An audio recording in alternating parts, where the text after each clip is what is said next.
Om Swastiastu, selamat pagi Bapak-Bapak dan Ibu-Ibu. Terima kasih telah berkumpul di tempat ini dengan aman dan selamat. Saya harap kita semua berkumpul di tempat ini dengan keadaan yang sehat.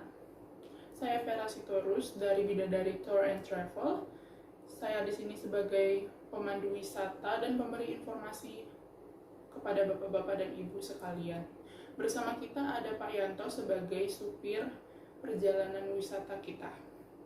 Kami mengucapkan terima kasih karena telah memilih dan mempercayakan jasa kami sebagai pemandu dan pemberi informasi kepada kalian. Dan selamat datang di Pulau Dewata, Bali. Bali terletak di sebelah selatan Pulau Australia dengan letak astronomis 8 derajat 25 menit dan 23 detik lintang selatan dan 115 derajat 14 menit 55 detik bujur timur. Luas Pulau Bali adalah 5.600 km persegi dengan kondisi iklim tropis dan cuaca panas dan lembab. Dikarenakan cuaca tersebut, maka kita harus memakai baju yang mudah menyerap keringat dan banyak minum air putih. Bali terletak di sebelah selatan Pulau Australia dengan letak astronomis 8 derajat 25 menit 23 detik lintang selatan dan 115 derajat 14 menit 55 detik bujur timur. Luas Bali yaitu 5.600 km persegi dengan iklim tropis dan cuaca panas dan lembab. Dikarenakan cuaca tersebut, maka kita mudah berkeringat dan mudah haus. Maka kita disarankan untuk memakai pakaian yang mudah menyerap keringat dan minum banyak air putih. Bali hanya memiliki 2 musim, yaitu musim hujan dan musim panas. Musim panas biasanya terjadi pada bulan Mei hingga bulan September, dan musim hujan terjadi pada bulan November hingga Maret. Curah hujan tertinggi biasanya terjadi pada bulan Desember hingga Januari. Bentang alam Bali secara umum permukaannya bergunung-gunung dan kondisi alamnya yaitu hijau dan subur. Bali memiliki gunung tertinggi dan masih aktif ialah Gunung Agung. Gunung Agung memiliki tinggi 3.142 meter dan lokasinya berada di Karangasem. Di lereng Gunung Agung terdapat pura yang sangat terkenal dan sangat penting bagi umat Hindu, yaitu Pura Besakih. Tidak lupa dengan keindahan pantainya, Bali memiliki pantai yang sangatlah indah dan memiliki keunikan masing-masing. Salah satunya ialah Pantai Tanah Lot. Pantai Tanah Lot terletak di Tabanan. Pantai ini digemari dikarenakan terdapat pura yang terbangun di atas batu karang dan dikelilingi air laut. Panorama Pantai Tanah Lot sangatlah indah, terlebih lagi di saat matahari terbenam. Meskipun tergolong sebagai pulau kecil, Bali memiliki 4 danau, yaitu Danau Buyan, Danau Tamlingan, Danau Beratan, dan yang paling besar yaitu adalah Danau Batur. Beralih ke profil pertanian, di Bali terdapat sistem pertanian yaitu subak dan terasering sawah yang sangat terkenal dan menjadi salah satu objek wisata di Bali.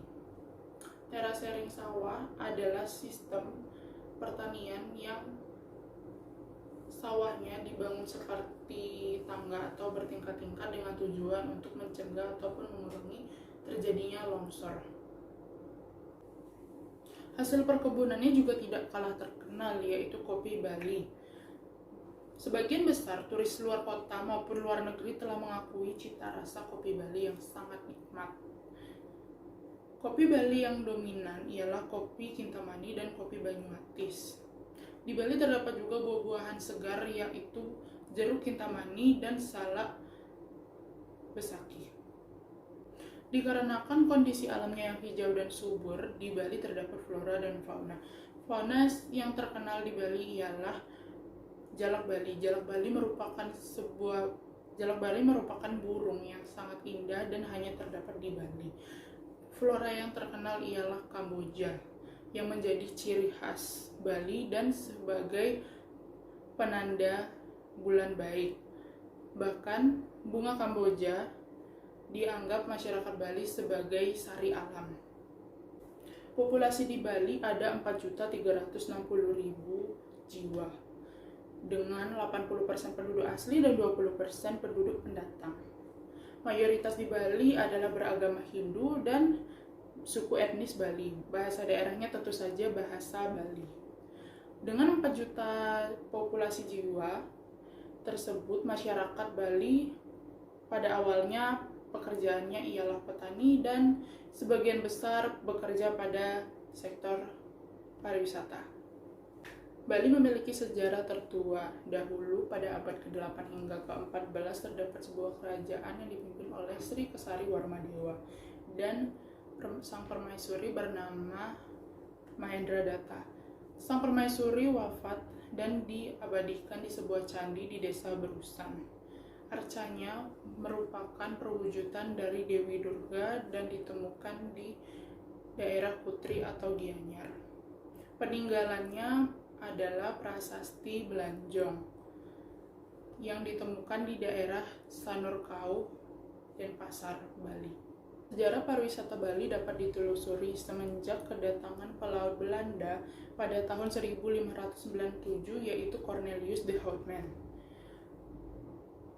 Ketika Cornelius de Houtman ingin meninggalkan Pulau Bali, krunya menolak untuk meninggalkan Pulau Bali dikarenakan mereka sangat tertarik dengan keindahan dan budaya yang dimiliki Bali. Tujuan mereka untuk singgah di Bali berubah menjadi untuk mencari keuntungan di Bali dengan cara yaitu mengeksploitasi penduduk Bali. Perang Puputan yang terjadi berhasil mencoreng nama Belanda dari internasional. Untuk menebus kesalahan tersebut, Belanda tidak melakukan kerja paksa, tetapi membantu mempromosikan Pulau Bali ke internasional. Dan dari tersebutlah awal-awal perkembangan pariwisata di Pulau Bali. Saat ini begitu banyaknya homestay, villa, hotel, tempat makan, dan tempat wisata yang dibangun untuk mengakomodasikan para wisatawan yang ingin berlibur ke Bali. Pariwisata Bali juga menyediakan banyak sekali jasa pemandu wisata ataupun tour and travel untuk para wisatawan yang ingin berlibur ke Bali. Terima kasih telah mendengarkan informasi Bali secara umum. Mohon maaf bila ada salah kata dan informasi yang kurang. Terima kasih.